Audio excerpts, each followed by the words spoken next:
Je vais te montrer comment acheter 200 000 euros de patrimoine avec seulement 20 000 euros, légalement, avec l'accord de la banque, et en utilisant l'argent des autres pour t'enrichir. Ça s'appelle le levier bancaire, et c'est l'outil numéro 1 des investisseurs immobiliers. Voilà comment ça fonctionne concrètement. Deux personnes ont chacune 20 000 euros d'épargne. La première les place en bourse, à 5% par an. Dans 20 ans, elle a environ 53 000 euros. La deuxième utilise ses 20 000 euros comme apport. Elle emprunte 180 000 euros à la banque à 3,26% sur 20 ans. Elle achète un appartement à 200 000 euros. Elle le loue. Dans 20 ans, elle possède un bien qui vaut potentiellement 280 000 euros. 53 000 euros contre 280 000 euros. Même point de départ. Résultat complètement différent. C'est ça le pouvoir du levier.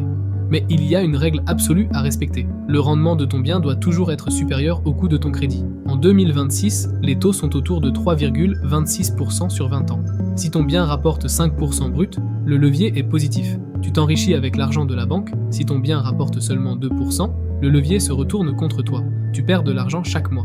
Exemple réel, Sarah a 28 ans. Elle achète un appartement à Lille pour 150 000 euros avec 15 000 euros d'apport. Sa mensualité est de 770 euros. Elle loue en colocation pour 950 euros par mois. Chaque mois, elle encaisse 180 euros de cash flow positif. 2 ans après, elle fait la même chose, puis une troisième fois.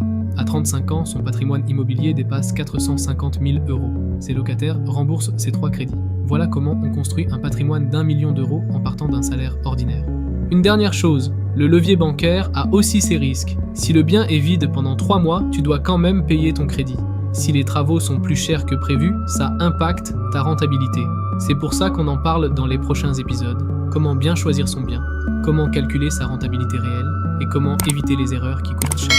Abonne-toi à Times 2 Capital pour ne rater aucun épisode de cette série.